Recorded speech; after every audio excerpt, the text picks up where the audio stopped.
19세기 유럽에서는 의사들이 손을 씻지 않고 수술을 하거나 또 그 손으로 또 산모의 출산을 돕는 일이 흔했다고 합니다. 그 결과 병원에서는 많은 산모들이 출산 후에 감염으로 사망에 이르게 되는 그러한 일들이 많았다고 해요.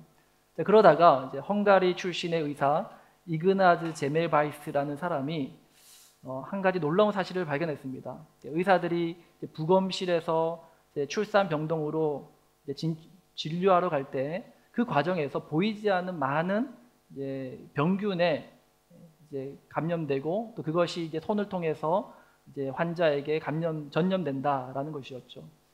그래서 그때 의사들에게 소독액으로 손을 씻자 그런 제안을 합니다. 이 제안을 따랐던 병동에서는 출산 후 감염으로 인한 사망률이 10%에서 1% 이하로 그렇게 감소했다고 해요. 그런데 안타깝게도 다른 많은 동료 의사들은 그의 주장을 비웃고 또 조롱하기까지 이르렀다고 합니다. 심지어는 이 제멜바이스를 정신병원에 가두어 버리는, 그래서 그가 마지막 최후의 생을 정신병원에서 생을 마감하게 되는 그런 안타까운 일이 있었다고 합니다. 하지만 훗날에 이 세균의 존재가 과학적으로 증명되면서 이 손 씻는 이론이 재평가되어서 후에 이 사람에 대한 어떤 공이 인정되기도 했죠. 우리가 음식을 먹기 전에 손을 씻을 때 설사병이 30%에서 한 48% 정도 예방할 수 있고 또 감기와 독감도 21% 정도 감소되고요. 또 회충이나 요충 같은 기생충 감염률이 50% 이상 그렇게 낮출 수 있다고 합니다. 그만큼 우리가 식사 전에 손을 씻는 습관이 중요하다라는 것이죠. 자, 왜 설교 서두에 이 손 씻는 문제에 관해서 말씀을 드리느냐? 오늘 말씀 보니까 이 비슷한 이야기가 이 바리새인과 서기관들이 예수님께 와서 책망하는 그 말씀 가운데에서 우리가 찾아볼 수 있기 때문입니다. 자, 오늘 보면 2절 말씀 보시면 이 바리새인과 서기관들이 예수님께 와가지고 이런 말씀을 합니다. 당신의 제자들이 어찌하여 장로들의 전통을 범하나이까? 떡을 먹을 때에 손을 씻지 아니하나이다. 유대인에게는 장로의 전통이라는 그런 내용들이 전해 내려왔는데 그 전통 가운데는 식사 전에 음식을 먹기 전에 반드시 손을 씻어야 된다라는 그런 규례, 그런 항목이 있었다고 합니다. 그런데 예수님의 제자들이 음식을 먹기 전에 손을 씻지 않았다라는 그런 정보가 이 바리새인과 서기관들의 귀에 들린 거죠. 그래서 긴급하게 예수님께 와서 이와 관련해서 따지고 또 트집 잡고 책망하는 겁니다. 자, 음식 먹기 전에 손을 씻지 않는 문제가 이렇게 책망들을 중대한 사안인가? 그리고 예수님의 제자들은 왜 식사 전에 손을 안 씻어가지고 이런 일을 복잡하게 만들었을까? 다양한 의문을 가지게 만드는 대목입니다. 자, 그런데 바리새인과 서기관들이 예수님의 제자들이 식사 전에 손을 씻지 않은 것을 가지고 책망한 이유는 오늘날 우리가 식사 전에 손을 씻는 이유가 어떤 위생과 관련된 문제라고 한다면 그들에게는 그와 관련된 문제가 아니었습니다. 위생과 관련된 문제가 아니었고 유대인들의 생각에는 죄로 오염된 이 세상을 살면서 알게 모르게 온갖 부정한 물건들과 접촉하고 그런 것들을 만지고 살았을 텐데 식사 전에 손을 씻지 않으면 내가 먹는 그 음식에 손을 대면 그 음식도 부정하게 되어서 그 음식을 먹는 내 영혼도 더럽힌다. 그렇게 생각을 한 것입니다. 그래서 유대인들의 집집마다 출입구에는 물을 담은 큰 항아리를 두고 또 손님들은 거기서 손과 발을 씻고 그 집에 들어가야 됐죠. 자, 그리고 예수님께 대하여 책망한 것은 왜 이런 것들을 제자들에게 잘 가르치지 않아서 제자들이 식사 전에 손을 안 씻게 만드느냐? 그러고도 당신이 랍비의 자격이 있느냐? 그렇게 조롱하고 비난의 어투로 그렇게 예수님께 말하고 있는 것입니다. 자, 바리새인과 서기관들의 이 짧은 말을 듣고 예수님께서는 아주 긴 내용의 말씀을 오늘 본문에서 말씀을 하십니다. 요약하면 이 바리새인과 서기관들이 가지고 있는 큰 두 가지 문제를 지적하시는 말씀이에요. 하나는 겉으로 드러난 현상과 관련된 문제고 그리고 또 하나는 그런 현상이 나타나게 된 본질, 그 이유가 무엇인지에 대해서 밝히고 있습니다. 우리는 이 뒤에 말씀하시는 이 문제의 본질 부분부터 한번 살펴보기 원합니다. 첫 번째로 이 바리새인과 서기관들이 가지고 있었던 문제의 본질이 뭐냐? 그 내용이 이제 17절과 18절 말씀인데요. 우리 함께 다 같이 읽겠습니다. 시작. 입으로 들어가는 모든 것은 배로 들어가서 뒤로 내버려지는 줄 알지 못하느냐? 입에서 나오는 것들은 마음에서 나오나니 이것이야말로 사람을 더럽게 하느니라. 자, 간단히 말하면 입에 들어가는 것이 사람을 더럽히는 게 아니고 사람 입에서 나오는 것이 사람을 더럽힌다. 그런 말씀이죠. 입에 들어가는 것은 무엇입니까? 음식이죠. 우리가 먹는 음식이 유대인의 사고에서는 어떤 부정한 음식을 먹으면 그 영혼도 함께 부정하게 된다. 그런 생각을 한 거죠. 근데 예수님의 말씀은 그런 게 아니라는 거예요. 오히려 사람의 입에서 나오는 것이 사람의 영혼을 더럽힌다. 그렇게 말씀을 합니다. 그럼 사람의 입에서 나오는 것이 뭐예요? 여러분들의 입에서 무엇이 나옵니까? 네, 말이 나오죠. 말이라는 것은 사람 안에서 이 사람 밖으로 표출되는 가장 첫 번째 출구입니다. 사람은 말로 마음 안에 있는 것들을 밖으로 표출하죠. 말이 어떤 경우에는 축복이 되기도 하지만 어떤 경우에는 저주가 되기도 합니다. 우리는 말 한마디에 웃기도 하고 울기도 하고요. 또 어떤 말 때문에 한순간에 지옥이 되기도 하고 또 한순간에 천국이 되기도 합니다. 그래서 잠언서 18장 21절에서 죽고 사는 것이 혀의 힘에 달려있다. 그렇게 말씀하죠. 칼이나 총보다 더 무서운 게 말이라는 거예요. 물리적인 폭력보다 언어 폭력이 훨씬 더 강력한 영향을 끼친다라는 겁니다. 인간관계 안에서 상처는 대부분 말로 인해서 인한 거 아닙니까? 가까운 관계일수록 말로 인한 상처는 더 깊어집니다. 어떤 사람은 어린 시절 아버지로부터 받았던 그 언어 폭력으로 인해서 평생을 살아가는 거예요. 죽을 때까지 아버지께서 임종하는 그 때까지도 용서하지 못하면서 살아갑니다. 차라리 몇 대 맞는 게 낫죠. 맞으면 차라리 그거 시간이 지나면 점점점 그 상처가 잊혀지기라도 하는데 말로 인한 상처는 시간이 지나면 지날수록 더 상처가 깊어지고 더 진해진다는 거예요. 그만큼 말로 인한 상처는 무서운 거라는 겁니다. 그래서 사람을 더럽히고 망치는 것의 첫 번째가 사람의 입에서 나오는 말이라는 겁니다. 다른 사람의 인생만 망치는 게 아니죠. 내가 한 말의 가장 첫 번째 피해자는 바로 나 자신입니다.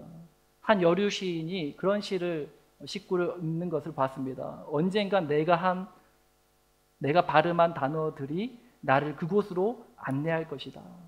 내가 하는 말들이 곧 내 삶을 만든다라는 거예요.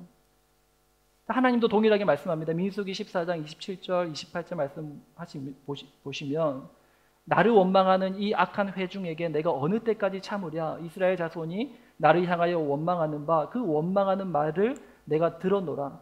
그들에게 이르기를 여호와의 말씀에 내 삶을 두고 맹세하노라. 너희 말이 내 귀에 들린 대로 내가 너희에게 행하리라. 이것이 영적 진리라는 거예요. 우리 모두 하늘샘교회 성도님들의 입술에 파수꾼을 세워서 항상 복된 말을 하며 복된 인생 살아가는 저와 여러분 되시길 주님의 이름으로 축복합니다. 자, 사람의 입에서 나오는 첫 번째가 말이라고 한다면, 그러나 오늘 본문에서 단지 말에만 국한되어서 설명하는 게 아닙니다. 말은 사람의 마음에서 나오는 첫 번째 관문일 뿐이지 사람에게서 나오는 것은 그 외에도 무수히 많습니다. 우리가 살면서 남기는 모든 흔적들이 사람 안에서 나오는 것들이죠.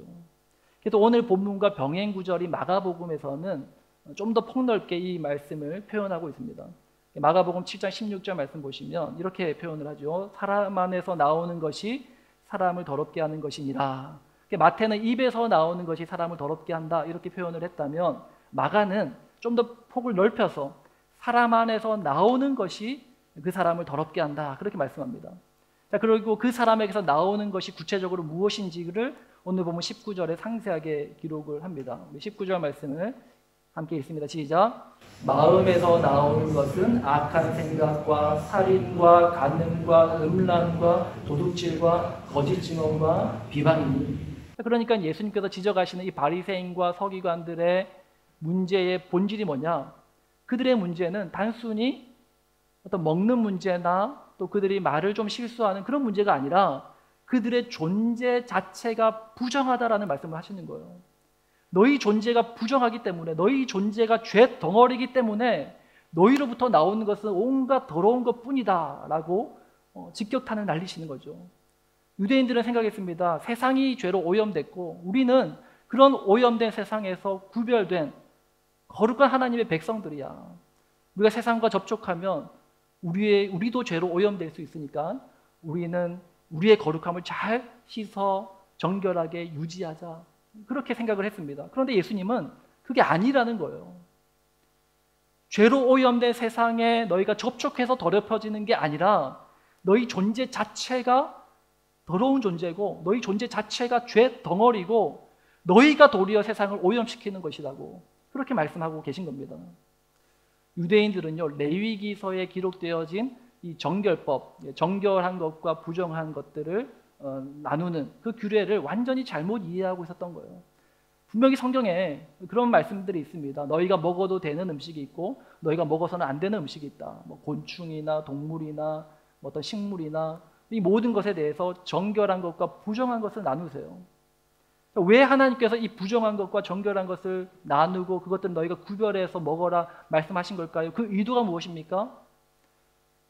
하나님께서 그렇게 하도록 하신 것은 너희가 이 죄악된 세상으로부터 구별되어야 함을 말씀하는 것이지 너희가 세상과 너희를 구분짓고 나는 세상과 달라.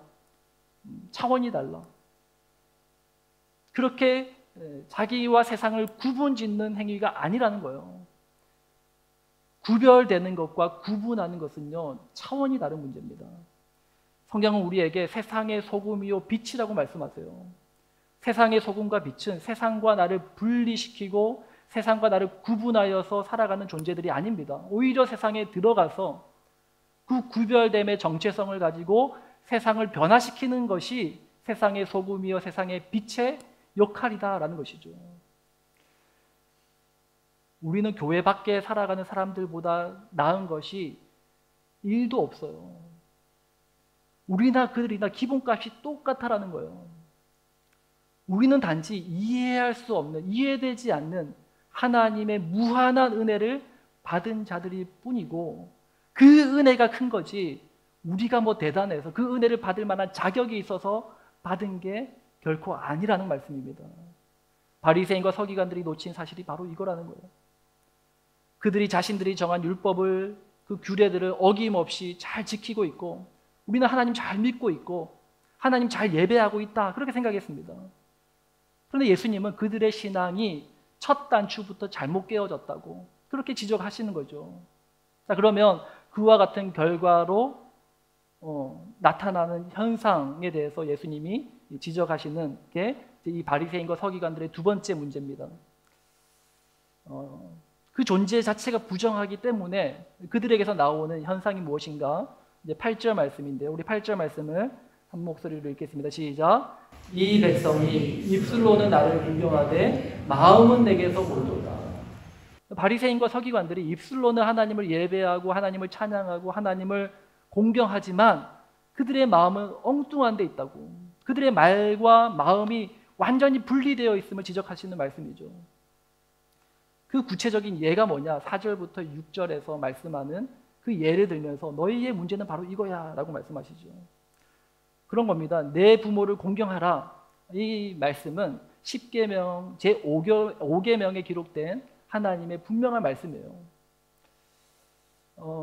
그리고 이스라엘 백성들에게 요구되어지는 또 하나님께 드려야 될 예물들도 율법에 기록하고 있습니다. 부모님을 공경하는 것 그리고 또 하나님께 예물을 드리는 것 이 모두가 하나님이 이스라엘 백성들에게 요구하셨던 계명들이에요.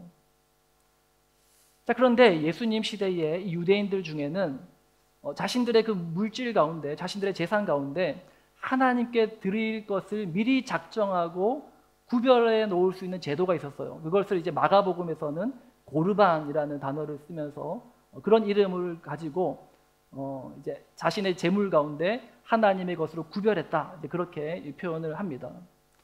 자, 그런데 내 재산 중에 그렇게 고르반으로 구별된 것은 하나님께 내가 드리겠다 그렇게 작정하면 그 물질에 관해서는 그 누구도 손댈 수 없다고 합니다. 하나님 외에 다른 사람에게 줄 수도 없고 또 건드릴 수도 없는 거예요. 그래서 당시의 유대인들 가운데는 이것을 자기 입맛대로 이용하는 사람들이 많아졌습니다. 이제 부모님이 이제 나이가 들고 이제 본인 스스로 생계를 꾸려가기 힘든 상황이 되면 유대인들은 부모님을 공경하라라는 그 계명을 받들어서 매달 또는 정기적으로 부모님께 어떤 일정 금액의 생활비를 이렇게 부양해야 됐어요. 그것이 이제 법으로 정한 것입니다.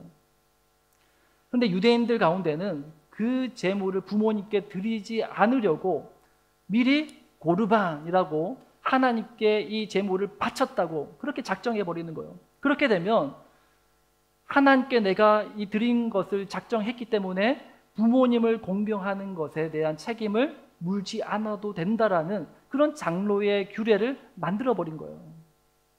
하나님께 대하여 내가 다해야 될 책임을 다했기 때문에 부모님을 공경해야 되는 책임을 스스로 면제해 버린 겁니다.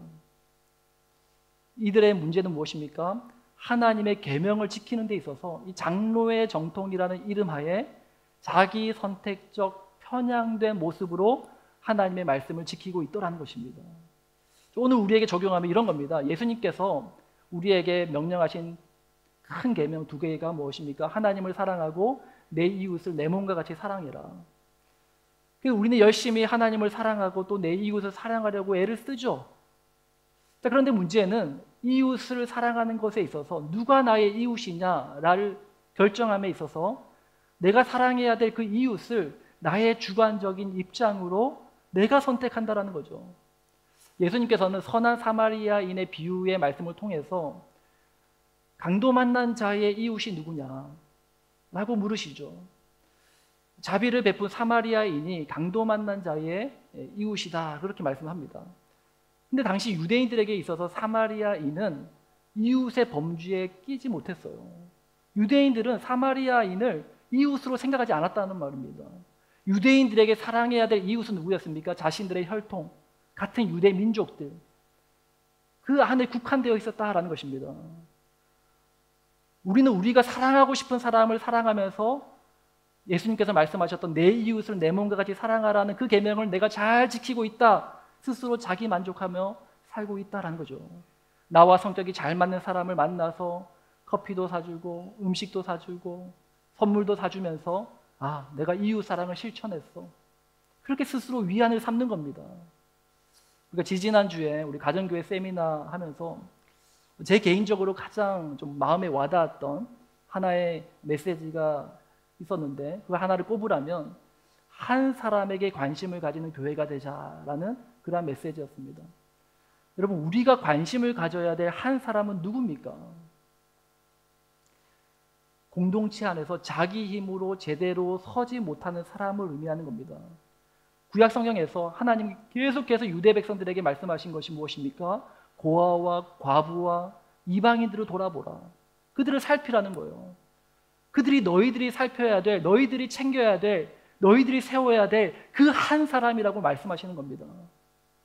이스라엘 공동체 안에서 변두리에서 아웃사이더로 그렇게 있는 사람들, 그들이 하나님 나라 백성들이 만나고 세워가야 될 한 사람이라는 것이죠. 예수님께서 공생의 시간 동안 항상 이와 같은 자들을 만나시고 사역하신 겁니다. 우리도 사역도 내가 하고 싶은 사역만 하고 싶어 해요. 제가 예전에 중등부 담당 목사로 있을 때 아무도 중등부 교사를 안 하려고 하는 거예요. 말 안 듣는 사춘기, 중2병 걸린 그 아이들 케어하는 거 못하겠다 이렇게 말하는 겁니다. 저도 마찬가지예요. 제가 성경 공부 좋아하니까 성도님들 데리고 계속 성경 공부하고 싶은 거예요.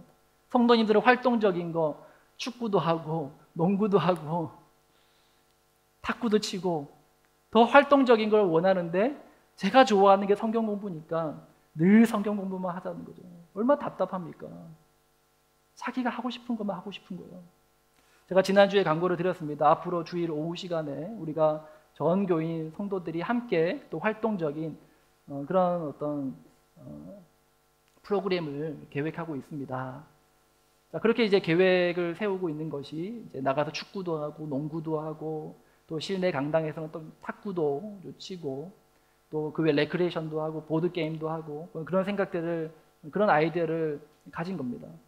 자, 그러기 위해서 지금 당장 탁구대를 사야겠다 해서 저희 엄마 이제 탁구대를 좀 검색하고 이걸 사기 전에 컨펌을 받아야 되잖아요. 이 키위 교회 관계자에게 우리가 이 탁구대를 사가지고 저기 강당에서 좀 한 구석에 좀 두고 쓰려고 합니다. 좀 그래도 될까요? 라고 이렇게 이제 메일을 보냈어요.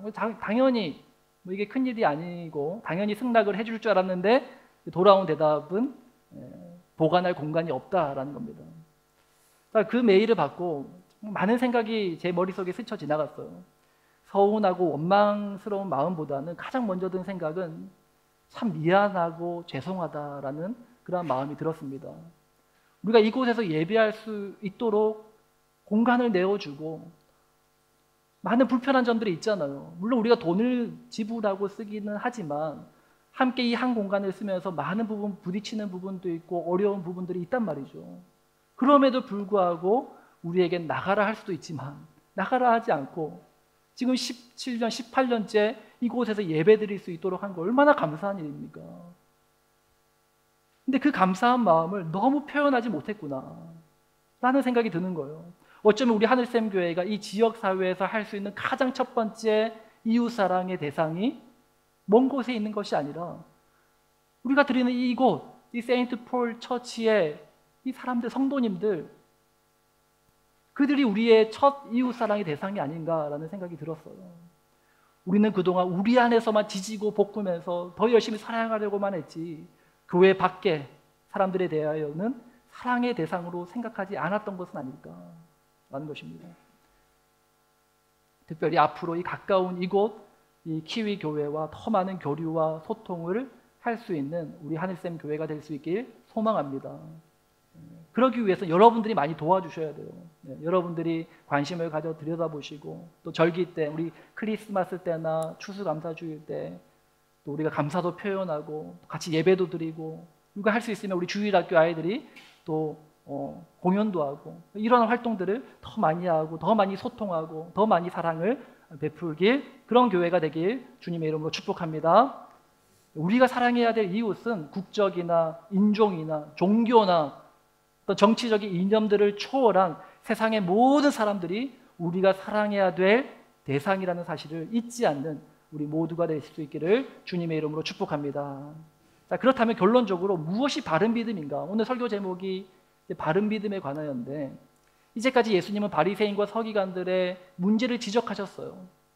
자, 그러면 우리의 신앙이 바리새인과 서기관들과 같지 않고 예수님께서 말씀하시는, 예수님께서 원하시는 그 바른 믿음의 길로 가기 위해서 우리는 무엇을 알고 무엇을 실천해야 될까?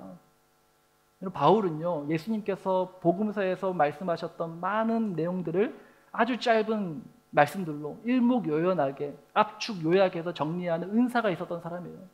그가 전했던 로마서 10장 10절에 오늘 말씀 가운데서 우리가 붙들어야 하는 두 가지 아주 핵심적인 내용들을 발견하게 됩니다. 우리 로마서 10장 10절을 함께 읽겠습니다. 시작. 사람이 마음으로 믿어 의에 이르고 입으로 시인하여 구원에 이르느니라. 다시 한 번 더요. 시작. 사람이 마음으로 믿어 의에 이르고 입으로 시인하여 구원에 이르느니라. 우리는 이 구절을 전도할 때나 또 세례 교육할 때 그렇게 가르치면서 이것이 우리가 구원받는 방법입니다.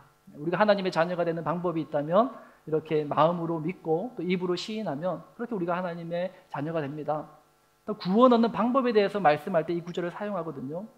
사실은 이 구절은 우리의 믿음의 총체적인 바른 길로 가도록 안내하는 이정표와도 같은 말씀이 이 로마서 10장 10절의 말씀이에요. 이 짧은 구절은 두 가지 내용을 담고 있습니다. 첫 번째는 마음으로 믿어 의에 이른다라는 거죠.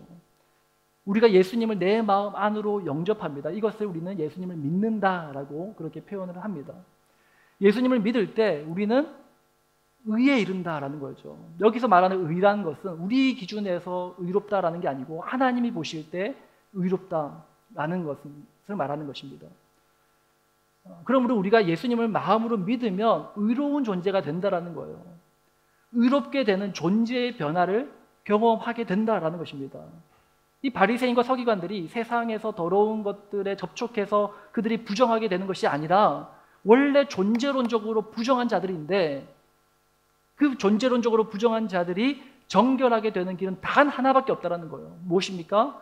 예수님을 마음으로 믿는 것. 그때 우리는 의에 이를 수 있다라고 말씀하는 것입니다. 그 길 위에 다른 것으로는 의롭게 되는 길이 없다라는 거예요. 어떤 정결한 음식을 먹어서 우리가 정결하게 되는 겁니까? 아니라는 거예요. 오직 예수님을 믿음으로만이 우리가 정결케 될 수 있다라고 말씀합니다. 자, 그리고 우리의 구원은 거기서 끝이 아닙니다. 거기서 한 걸음 더 나아가야 되는데 그것이 두 번째로 로마서 10장 10절에서 가르치는 거죠. 입으로 시인하여 구원에 이르는 것. 우리는 입으로 시인한다라고 하면 예수님을 내 마음의 구주라고 그렇게 입으로 고백하는 것을 말한다라고 생각하죠. 그러나 이 당시 사회 속에서 예수님을 입으로 구주로 시인한다라는 것은요, 전혀 다른 차원의 문제입니다. 목숨 걸고 하는 고백이에요. 생명 걸고 하는 신앙의 고백이다라는 겁니다. 입으로 시인한다라는 것은 오늘날로 치면 나의 변화된 존재를 내 말과 행동, 즉 내 삶으로 증명하는 것을 말하는 거예요. 그리고 그 삶으로 증명하는 것은요, 말씀은 나의 기준으로 취사 선택하여 순종하는 삶이 아니라 예수님께서 행하신 그 길을 따라가는 삶을 의미하는 것입니다. 한 사람 위해서 내 것을 나누고 섬기고 희생하는 것을 말하는 거예요. 이와 같은 나눔과 섬김은요, 내 쓸 것 다 쓰고 난 후에 그 나머지로 남은 것으로 하는 게 아닙니다. 변화된 나의 존재로 내 생명까지도 아낌없이 내어주는 것, 아낌없이 나누며 사는 것, 그것이 하나님을 믿는 그리스도인의 삶이라는 거예요. 왜 그래야 됩니까? 그래야 행복하거든요. 그래야 시험에 들지 않고, 그래야 영혼이 날로 날로 더 풍성해지는 거거든요. 마음으로 믿어 의에 이르러 하나님의 자녀가 되었다면 이제는 우리가 예수님처럼 살아갈 때 비로소 참된 나의 모습으로 살아가게 되는 것이기 때문에 그 존재로 있을 때라야 진정으로 행복한 삶을 살 수 있다는 것입니다. 그러나 세상은 또는 사탄 마귀는 내 육체의 욕심은 나에게 속삭입니다. 아니야. 너 거 더 챙겨야 돼. 더 욕심 부려야 돼. 너 먹고 살 궁리부터 해야지. 그래야 행복한 거야. 왜 바보같이 남부터 생각해? 그 바보 같은 삶이야. 그 불행해지는 길이야. 아니요. 절대로 그렇지 않습니다. 하나님의 자녀는 그렇게 살면 살수록 더 메말라가는 거예요. 자기만 죽는 게 아니라 주변 사람들도 다 죽입니다. 맹인이 맹인을 구덩이로 인도하는 것과도 같은 거예요. 그런 육체의 생각과 사탄의 거짓말을 거스르고 성경대로 예수님이 걸어가신 그 길, 한 사람을 내 마음에 품고 그를 위하여 내 생명까지도 나누고 섬기며 그렇게 한 몸 되어 살아갈 때 그때 우리의 영혼이 예수님과 함께 영원토록 즐거워하며 살아가는 천국을 맛보게 될 것입니다. 이것이 하나님의 나라며 하나님 나라 백성들이 살아가는 라이프 스타일이다라는 것입니다. 끝으로 미국의 감리교 목사인 윌버리스라는 분이 3달러어치의 하나님이라는 그런 제목의 시를 썼는데 그 제목, 그 시를 함께 보고 말씀을 마무리하도록 하겠습니다. 이런 시의 내용입니다. 나는 주님의 작은 일부만을 사고 싶습니다. 내 영혼을 깨트리지 않을 정도만, 수면을 방해받지 않을 만큼만, 내 인생이 사로잡히지 않을 만큼만, 따뜻한 우유 한 잔만큼이면 됩니다. 내 죄책감을 조금 누그러뜨릴 만큼이면 나는 3달러어치만 하나님을 사고 싶습니다. 호주머니에 넣을 만큼의 사랑이면 충분합니다. 흑인을 사랑하도록 만들 정도라면 혹은 이민자들과 사탕물을 주우러 다니게 할 정도라면 곤란합니다. 내 마음을 바꾸지 않아도 될 정도만, 시간이 날 때 낮잠을 즐길 수 있을 정도면 됩니다. 햇볕을 받으며 낮잠을 즐길 수 있을 정도면 됩니다. 나는 변화를 원하는 것이 아니라 황홀경을 원합니다. 다시 태어나는 것을 원하는 것이 아니라 모태에 머물러 온기를 즐기며 지내기를 원합니다. 나는 영원에 500g만 사서 종이봉지에 담아 들고 싶습니다. 그 이상을 사야 한다면 무르고 돈을 되돌려 받겠습니다. 나는 3달러어치만 하나님을 사고 싶습니다. 제발. 그중 일부는 굳은 날을 위해 숨겨두렵니다. 사람들이 알아차릴 정도로 내 안에 심한 변화가 일어나지 않도록 어떤 책임도 느끼지 않을 만큼만, 사람들이 나를 보고 괜찮은 사람이라고 여길 정도만, 이렇게 3달러어치만 하나님을 살 수 없을까요? 제발. 이것이 바리새인들과 서기관들의 생각이었어요. 그리고 어쩌면 우리 마음의 솔직한 생각인지 모르겠습니다. 여러분, 이렇게 하나님께 구걸하며 사는 것이 행복한 인생입니까? 하나님이 나의 아버지 되심을 전혀 누리지 못하고 그저 3달러어치의 하나님만 구하며 사는 그런 어리석은 인생 살지 않는 저와 여러분 되시길 예수님의 이름으로 축복합니다. 우리 시간 함께 말씀을 생각하며 이 찬양으로 함께 고백하며 나아가기 원합니다.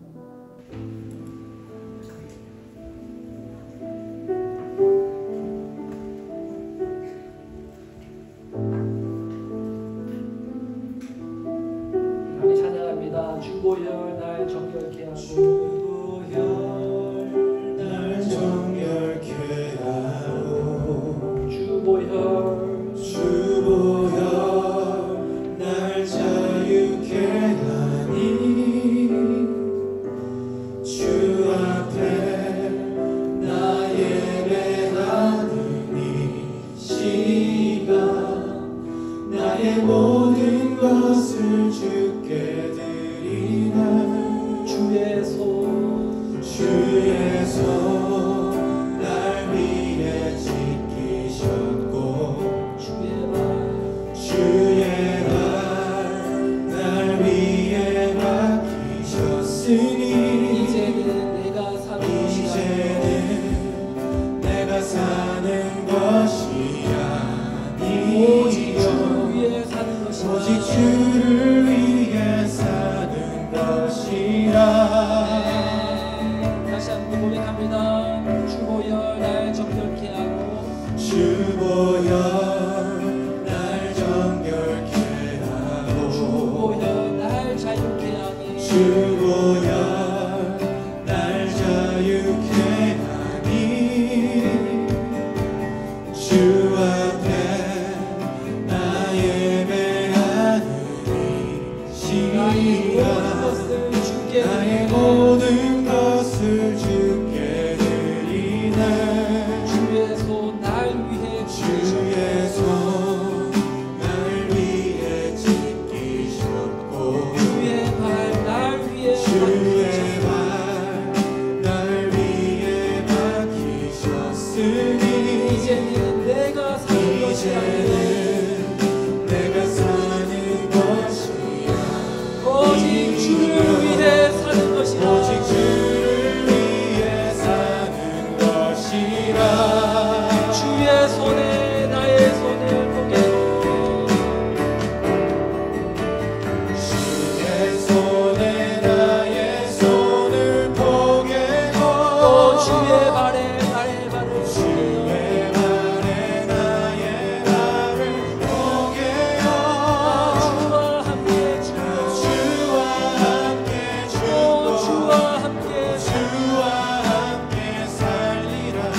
영원토록 주 위에 살리라. 주의 손에 나의 손을 포개고, 주의 손에 나의 손을 포개고, 주의 발에 나의 발을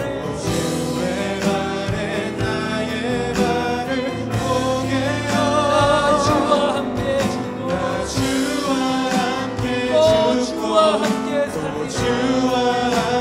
살리라. 영원토록 주 위에 살리라. 기도하며 나갑니다. 존재 자체가 부정한 나를 구원하시기 위해서 예수님은 자신의 생명을 아낌없이 들이셨습니다. 그리고 주님 말씀하십니다. 너희도 이와 같이 하라. 내가 너희를 사랑하는 것 같이 너희도 서로 사랑하라. 주님이 사랑하신 것 같이 그렇게 너희도 서로 사랑하라 말씀하십니다. 주의 손에 나의 손을 포개고 주의 발에 나의 발을 포개어 내 힘으로는 내 능력으로는 감당할 수 없는 순종이지만 너무나도 마음에 부담이 되는 어려운 순종이지만 주님께서 그 길을 걸어가셨고 한 걸음 한 걸음 주님 가신 그 길을 한 걸음 한 걸음 주님 따라가는 우리의 삶이 되게 하여 주옵소서. 주님의 마음으로 주님의 사랑으로 살게 하여 주옵소서. 우리 함께 합심으로 말씀을 생각하며 기도하며 나가겠습니다. 하나님의 아버지 오늘 말씀이 우리에게 응답이 우리 마음에 하나님 주의 손에 나의 손을 포개고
자리에서 일어나서 고백하며 찬양합니다.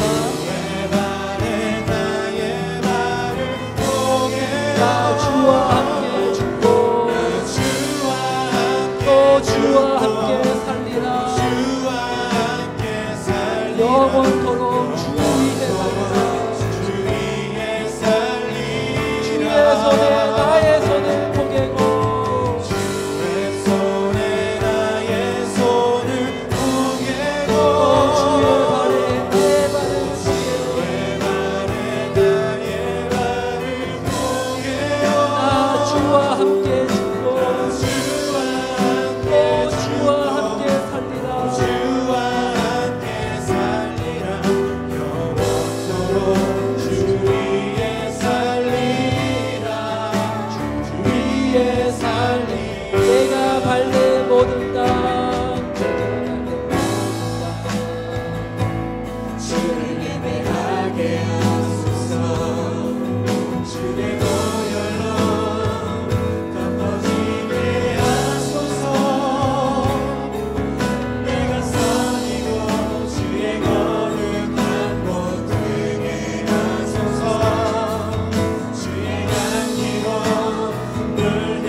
마지막으로 다시 한번 더 고백합니다.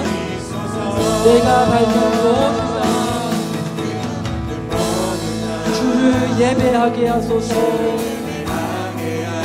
주의 보혈로 덮어지게 하소서.